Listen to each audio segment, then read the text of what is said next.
Hey guys, this is Amber from NotableInk.com. I'm here for the February Altenew release blog hop and giveaway, and today I'm going to be making a card with exotic tulips. This stamp set is gorgeous. It's a layering stamp set, but today we're going to be using it a little bit differently. When I was at Creativation, I did a make and take with the lovely ladies from Waffle Flower, and they stamped using Tombow markers, so kind of spreading some Tombow marker out on their new media mat and then using that as the ink to stamp with. So I thought I would go a little bit different and use the Altenew Watercolor Brush Markers as our ink for stamping. So let's get started. I've gone ahead and put Autumn Blaze, Ruby Red, and Citrus Burst down on my mat here. And I just sprayed it with a little bit of water from my mini mister. I'm going to put my stamp right into it. And this is one of the layering stamps, one of the shadow layers. And I just stamped it down. And this is on regular Neenah Classic Crest Solar White. I tried this out on watercolor paper because I don't know, that made sense to me, right? To do watercolor paper because the paint is so wet. But I didn't get as good of a result. I got a much better result with the Neenah, so that's what I would recommend. And then, so you can see I'm just, I just have a pool of ink there. I'm dipping it into, either just one color or multiple colors and kind of mixing that together. And I'm just stamping it down. Now, I would recommend starting your stamping in the middle of your cardstock and then moving out to the edges. I'm not sure why I started in a corner. It just, when you start in the middle, like you can see here, I'm in a struggle trying to figure out how am I going to fit this in. Start in the middle and work your way out, and then you won't run into that issue. And then make sure you do some stamping off the page so that it looks like a complete pattern, somewhat like pattern paper. And we're almost done with this panel. And then I'm going to do another panel. So you can see that my ink puddles that I have over on my glass mat are getting kind of dry. I'm starting to run out of some inks. So I thought it would be cool to do a second card panel with less ink. I started with pretty juicy pools of paint, and so we're going to give this same technique a try with less paint and see what kind of result we get. So here we're starting with this, and this time I am stamping in the middle first.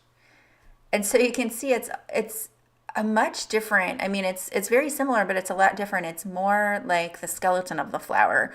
It kind of reminds me of, if you've seen that photographic artwork where it's the x-rays of the flower or radiographs of the flowers, which is a really cool effect. So now I've decided I'm going to mix my colors a little bit, and I didn't quite have enough ink. So I still have a lot less ink than the first time around when we did the first panel. My inkwells are still pretty dry, but I did need a little bit more.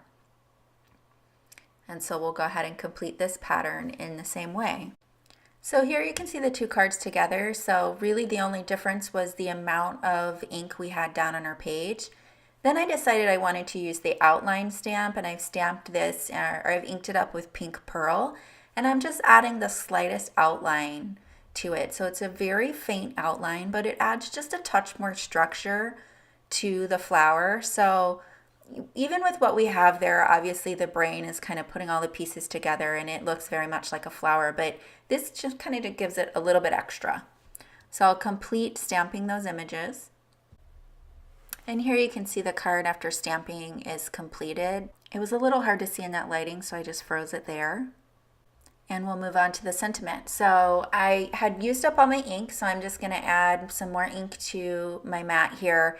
And I have a scrap piece of watercolor paper here. And what I'm going to do is just ink smush it straight into the pile. I'm going to spritz it with a little bit of water.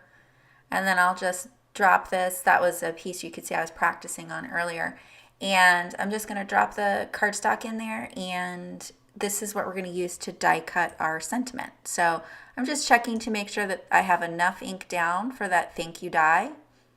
I'll add a little bit more, and then we'll go ahead and heat set that. After it's completely dry, I'll adhere the die and run it through my Big Shot. And I'm going to test it out on both cards to see which one it goes best with. I felt like it was getting a little lost, so I cut a piece from black, and I'm going to do a shadow.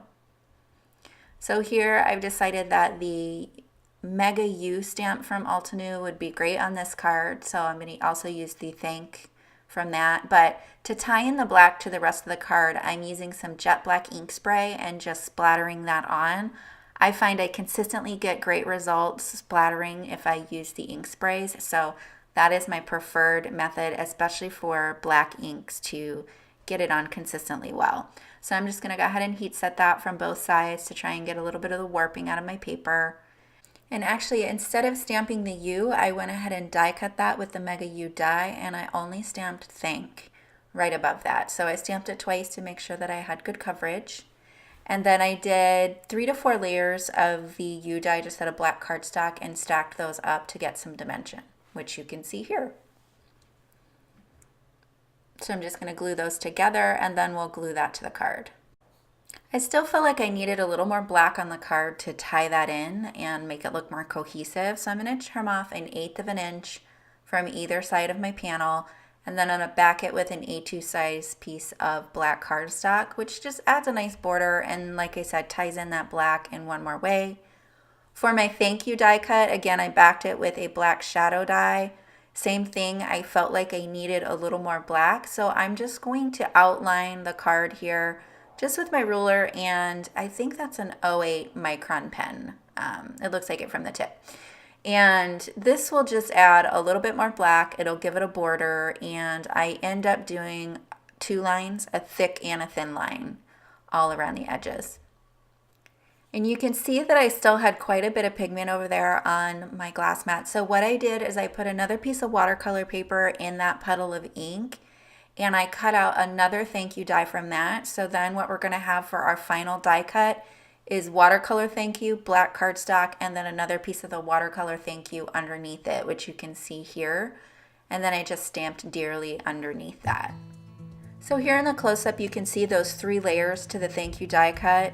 And I love how that overlaps the hand-drawn border a little bit and how the hand-drawn border ties in the black in another way on the card. You could also black splatter this card as well, but I chose to keep this one a little more simple without any splatter. Here's the other finished card. I love how it turned out. I love this technique and how it creates such an artsy effect.